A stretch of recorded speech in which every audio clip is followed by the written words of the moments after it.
Bugün modern gökdelenlerin gölgesinde yükselen antik surların arasından geçecek ve tarihin en büyüleyici yolculuklarından birine çıkacağız.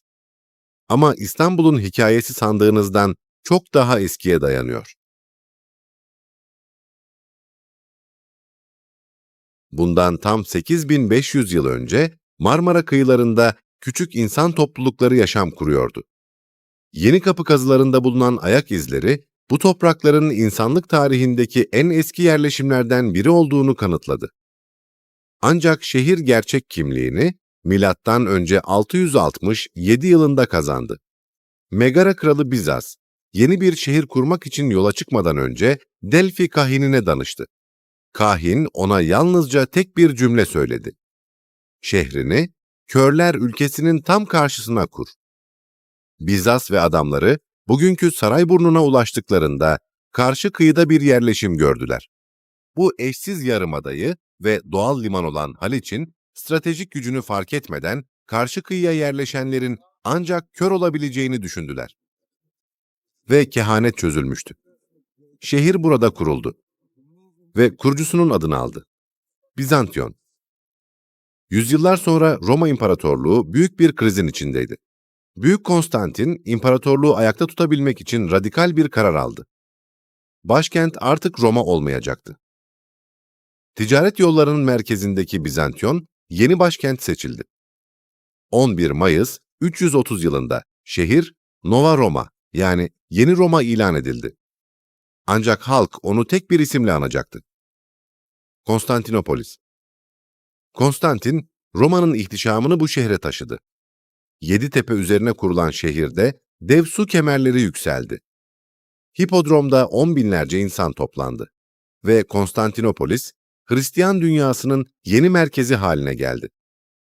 Roma ikiye bölündüğünde ise şehir, Doğu Roma İmparatorluğu'nun yani Bizans'ın kalbi oldu. İmparator Justinianus döneminde insanlık tarihinin en görkemli yapılarından biri yükselmeye başladı. Ayasofya. Sadece 5 yıl içinde tamamlanan bu devasa yapı, yüzyıllar boyunca dünyanın en büyük mabedi olarak ayakta kaldı. Şehri koruyan Theodosius surları ise adeta aşılmaz bir kale gibiydi. Hunlar, Avarlar, Arap orduları, hepsi bu surların önünde durduruldu. Ancak Konstantinopolis en büyük darbeyi düşmanlarından değil, dost sandıklarından aldı. 1204 yılında 4. Haçlı Seferi için gelen Latin orduları şehri işgal etti. Kiliseler yağmalandı, kütüphaneler yakıldı, Ayasofya'nın hazineleri söküldü. Şehir bu yıkımdan sonra eski ihtişamına bir daha asla tam anlamıyla ulaşamadı. Ve takvimler 1453 yılını gösterdiğinde genç bir Osmanlı sultanı tarihin akışını değiştirecek o büyük kuşatma için harekete geçti. İkinci Mehmet. Bizans, Haliç'in girişini devasa bir zincirle kapatmıştı. Ancak Sultan Mehmet, tarihin en dahiyane askeri hamlelerinden birini yaptı. Osmanlı gemileri bir gecede yağlanmış kızaklar üzerinde karadan yürütülerek Haliç'e indirildi. Ocağında uyandım, Ertuğrul'um ocağında uyandım, şehitlerin kanlarıyla uyandım, şehitlerin kanlarıyla uyandım, nice düşman. Devşahi topları günlerce surları dövdü ve 29 Mayıs sabahı aşılmaz denilen surlar yıkıldı. Konstantinopolis düşmüştü. İkinci Mehmet artık Fatih Sultan Mehmet olarak anılacaktı. Ve o günü yalnızca bir şehir değil, bir çağ değişti. Orta Çağ kapanırken yeni çağ başladı. Fatih Sultan Mehmet şehri cezalandırmadı. Aksine onu yeniden ayağa kaldırdı. Ayasofya koruma altına alındı. Şehre geri dönmeleri için Hristiyanlara ve Yahudilere güvence verildi. İstanbul, kısa sürede dünyanın en büyük ticaret ve kültür merkezlerinden biri haline geldi.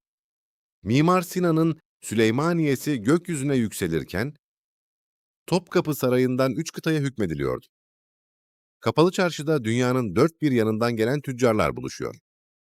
Boğaz'da yüzlerce gemi ilerliyordu. İstanbul artık Osmanlı İmparatorluğu'nun kalbiydi. Yüzyıllar geçti, imparatorluklar yükseldi, çöktü ve Birinci Dünya Savaşı'nın ardından İstanbul işgal edildi. Ancak Mustafa Kemal Atatürk liderliğinde başlayan milli mücadele, bu kadim şehri yeniden özgürlüğüne kavuşturdu. Tam yerinden doğdu gün ışıkları. 1923 yılında Cumhuriyet ilan edildi ve başkent Ankara'ya taşındı. Ama İstanbul hiçbir zaman önemini kaybetmedi. Bugün milyonlarca insanın yaşadığı bu eşsiz şehir, Roma'nın ihtişamını, Bizans'ın gizemini ve Osmanlı'nın zarafetini aynı anda yaşatmaya devam ediyor. Burada geçmiş hala nefes alıyor. Çünkü İstanbul'u anlamak, aslında insanlık tarihini anlamaktır. Bir sonraki tarih yolculuğunda görüşmek üzere. Videomuzu beğendiyseniz kanalımıza abone olmayı unutmayın. Hoşça kalın,